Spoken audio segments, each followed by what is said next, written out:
Today, we're going to talk about something I think pretty much all of us feel at some point, that invisible weight of modern life. We're going to explore a philosophy that's all about lifting that weight, built on three really simple but profound acts of letting go. So let me ask you, have you ever felt this way, where your mind is just buzzing? It's completely full.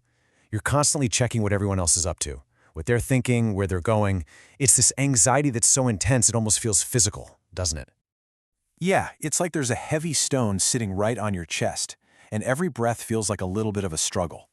You just don't feel truly free. You know, this feeling seems to creep up on us, especially as we get older. And it turns out that this invisible weight usually comes from three very specific places. Okay, so what is this invisible weight, really? Let's break it down. There are three key culprits that are robbing us of our inner peace. All right, first up on the list, entanglement. This is when we are just mentally and emotionally snagged on things from the past. You know what I'm talking about. It could be an old argument you keep replaying, a relationship that ended badly, or some mistake you made years ago that just won't let you go. Essentially, you're stuck. The best way to picture this is to think of a kite. A kite is meant to fly high, to soar, right? But entanglement, it's like the kite string is all knotted and tangled up, keeping it stuck on the ground. You have all this potential to soar, but you're being held down by things you literally cannot change. The second source is comparison. And oh man, this one is everywhere in our modern world, isn't it?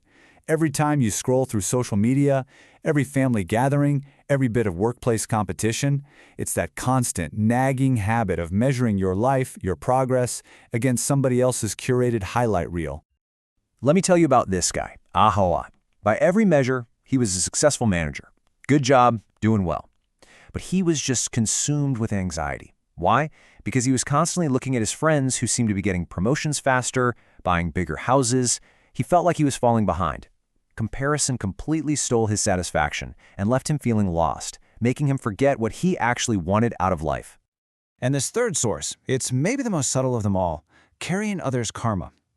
Now, this isn't about anything superstitious. It's about taking on the emotional weight of other people's lives. You absorb their regrets, their expectations, their happiness. You basically make their problems your own heavy burden to carry. Think about it like this. Your life is a boat. Now what happens if every single person you care about starts throwing their luggage onto your boat? All their burdens, their expectations, their baggage. Well, eventually, it's your ship that's going to sink. This is exactly what happened to a mother named Xiao Mei, who carried the happiness of her entire family on her shoulders until one day she just broke down, realizing she'd never once stopped to ask what she needed for her own journey. Okay, so we've laid out the problems. It sounds pretty heavy, right? Entanglement, comparison, carrying others' burdens. But what's the way out? Well, the solution isn't some new trend. It's actually a piece of ancient wisdom that shows us a path back to freedom. And that brings us to the very core of this philosophy. The highest, most free, most authentic state of living comes from practicing these three no's. That means no entanglement with the past, no comparison with others, and not carrying the emotional weight that doesn't belong to you. And you know, this isn't some new age idea. This stuff has deep roots. In Buddhist thought, it connects directly to the idea that you are only responsible for your own karma, your own actions. And in Taoism, it mirrors the principle of Wu Wei, which is all about not forcing things, about moving in a harmony with a natural flow of life. That's the exact opposite of the constant struggle that comes from comparison and entanglement. Let's make this real for a second. There's this story about a politician named Li Chun. He lost a big election, and he was absolutely crushed. His whole identity was shattered. But then he had this breakthrough. He just let go. He stopped comparing his path to some external idea of success. He went back to his village, started helping the elderly, teaching kids, and in that, he found a sense of purpose and a lightness that winning the election never, ever could have given him. And his story really leaves us with this incredible thought. The moment you stop measuring your life against someone else's yardstick is the exact moment you start coming home to yourself. So that philosophy is powerful stuff, but here's the big question. How do we actually do it? How do we apply this in our own crazy, busy lives? Well, here's a super simple 3-step guide you can start using today. First, just create 15 minutes of self-centering time every single day.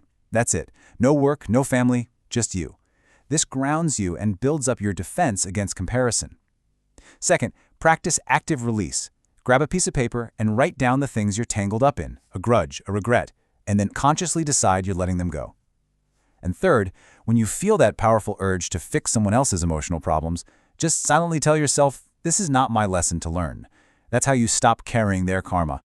And to make it even easier to really bake this into your mindset, here are 3 simple mantras you can use. When you find yourself worrying about someone else's choices, just repeat to yourself, this is their life, not my lesson. When you're feeling behind, say, I have my own timeline. And when you're tempted to do something just for the approval of others, remind yourself, I choose inner peace over external validation. And this is so important to remember. When we talk about letting go, it's not about loss. It's not about giving up or becoming cold and distant. It is the exact opposite. It's the process of clearing away all the noise so you can finally find yourself and hear yourself again. You don't lose anything. You get yourself back. There's this beautiful metaphor for all of this. A storm asks an ancient, old tree how it manages to survive, how it's still standing after all this time. And the tree says, oh, I stopped trying to fight the wind a long time ago. I just learned to sink my roots deeper. Real strength, you see, doesn't come from resisting every force that comes your way.